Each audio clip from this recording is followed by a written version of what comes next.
Theater of the absurd. Tasty like that aged cheese white curd. Crazy as an insane asylum. Makes no sense, but it tastes like a plum. Hi, I'm Brienne. I'm Evelyn. I'm Lucy. And I'm MC capital D. And I'm telling you all about Theater of the Absurd! Absurdist theater takes everything you would expect from regular theater and turn it on its head. That's right, Evelyn. Not only does Theater of the Absurd revert all preconceptions common to theater, but the characters are often barely recognizable and have no disconcertible motivations. That's right, Lucy. Not only is our characters confusing and unclear, but also the dialogue is often meaningless and impossible to follow. That's right, Brienne. Not only is dialogue a gobbled mess, but if you call in now, we'll give you a plot that progresses not from the beginning, middle, and end, but from one arbitrary point to another. Theater of the Absurd officially appeared in 1949 when playwright Samuel Beckett wrote Waiting for Godot, in which two characters are waiting for Godot, who never arrives. But you don't just have to take our word for it. Here's them now.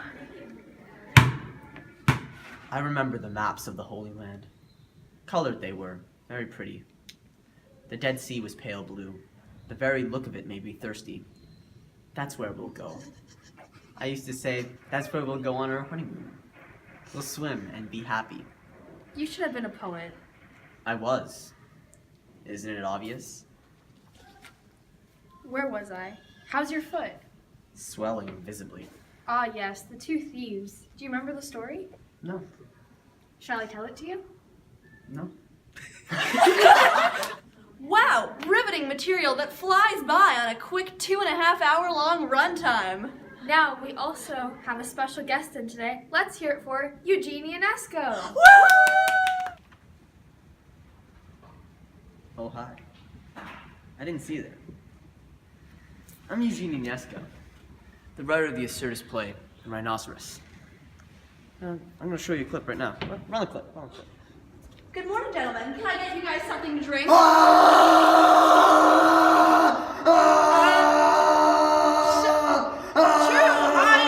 wasn't invited. The honor was denied me. But in any case, I assure you that even if I had been invited, I would not have gone because what's going on? Whatever is it? Whatever is it? Oh, a rhinoceros!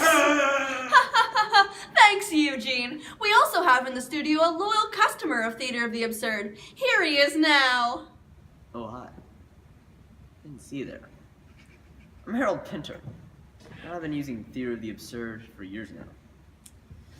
I just love the minimal plot, enclosed spaces, power struggle between characters, obscure meaning, and unpredictable dialogue. My favorite feature has to be the strange and inexplicable pauses, silences, and tableau. Thanks, Theater of the Absurd. But wait, there's more. Theater of the Absurd doesn't end in 20th century. Absurdism doesn't just have to be in theater. Some modern examples of Theater of the Absurd include the podcast, Welcome to Night Vale. The City Council announces the opening of a new dog park at the corner of Earl and Somerset, near the Ralphs. They would like to remind everyone that dogs are not allowed in the dog park. People are not allowed in the dog park. It is possible you will see hooded figures in the dog park. Do not approach them. Do not approach the dog park. The fence is electrified and highly dangerous. Try not to look at the dog park, and especially do not look for any period of time at the hooded figures. The dog park will not harm you. And of course, Tommy Wiseau's cult classic, The I hit Room. her. It's bullshit. I did not hit her. I did not. Oh, hi, Mark. To purchase your Theater of the Absurd, call 1-800-267-ABSURD. That's right, Lucy. That's 1-800-367-ABSURD. That's right, Evelyn. That's 1-800-368-ABSURD, and we'll throw an extra absurdity.